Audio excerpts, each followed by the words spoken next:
Sari Fitri Veronica dari kampus Universitas PGRI Islam Pari Lubuk Linggau dari Fakultas Ilmu Sosial dan Humaniora Program Studi PGSD. Pada video kali ini, saya bakal ngasih video masih mengenai pembelajaran kelas rangkap. Hanya saja materi pada hari ini mengenai lingkungan sebagai sumber belajar siswa dan guru. Bagaimana lingkungan menjadi sumber belajar? Dan kira-kira seperti apa ya lingkungan itu? Apa manfaatnya? Banyak sekali bukan pertanyaan yang ada dalam peran kita apabila kita mendengar mengenai lingkungan sebagai sumber belajar. Maka ayo kita bahas satu persatu. Oke, yang pertama yang harus kita pahami yaitu apa sih lingkungan itu?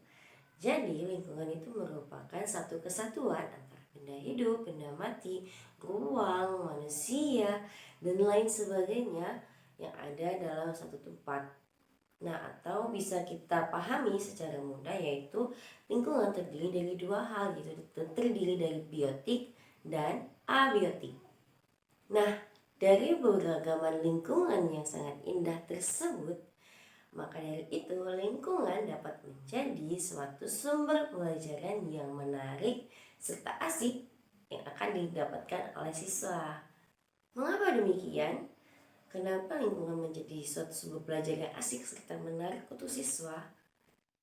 Jadi begini, karena lingkungan yang mereka alami setiap hari, lingkungan yang mereka hadapi setiap hari, maka dari itu lingkungan menjadi sumber belajar yang asik karena tidak terasa kalau sedang belajar, tapi mereka merasakan seperti menceritakan kehidupan mereka sehari-hari. Jadi mereka tidak terasa seperti belajar, namun konteksnya padahal kita mengajak mereka untuk belajar.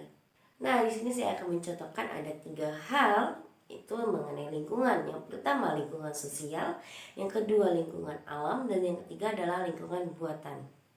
Ayo kita bahas satu persatu. Lingkungan sosial. Lingkungan sosial ini adalah interaksi sosial antara satu, dua manusia dan yang lainnya. Nah, interaksi sosial yang paling sederhana dapat kita menjadikan sumber belajar yaitu interaksi sosial di dalam keluarga. Ini dapat menjadi sumber belajar yang menarik juga untuk siswa, termasuk untuk siswa kelas rendah. Oke, yang kedua yaitu lingkungan alam. Lingkungan alam merupakan memiliki sifat yang alamiah atau terbentuk secara sendiri. Nah, contoh lingkungan alam ini seperti geografis, musim, suhu, dan lain sebagainya yang dapat kita masukkan dalam materi IPA mungkin yang lebih dekat dengan lingkungan alam. Nah, yang ketiga yang saya sebutkan tadi yaitu lingkungan buatan. Lingkungan buatan ini merupakan lingkungan yang dibuat oleh manusia sesuai dengan kebutuhan yang manusia butuhkan. Seperti misal rumah sakit, museum juga bisa, dan lain sebagainya tentunya. Nah, dari 3 lingkungan yang saya sebutkan tadi, itu merupakan bisa menjadi sumber belajar untuk guru, namun harus sesuai dengan materi. Jangan sampai lingkungan yang kita berikan, yang kita sampaikan tidak sesuai dengan materi yang saat itu yang harus dipelajari oleh siswa. Jadi walaupun menginginkan pembelajaran yang menarik, yang menyesuaikan dengan lingkungan, tapi juga harus menyesuaikan dengan materi pembelajaran yang akan dibahas. Nah, setelah tahu lingkungan itu apa dan bisa menjadi sumber belajar dan contoh lingkungan menjadi sumber belajar, mari kita cari tahu mengenai manfaat lingkungan sebagai sumber belajar.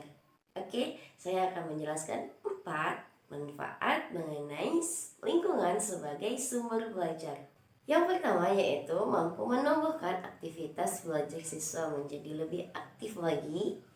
Nah, yang kedua, dengan mengamati lingkungan dapat menambah keseimbangan siswa dalam belajar. Yang ketiga, untuk meningkatkan aktivitas sosial siswa dan terampil dalam kehidupan sosial. Dan yang keempat yaitu dapat meningkatkan intelektual siswa karena siswa belajar langsung dan mengalaminya langsung. Jadi siswa lebih memahaminya. Oke. Mungkin itu saja yang dapat saya sampaikan mengenai lingkungan sebagai sumber belajar guru dan siswa.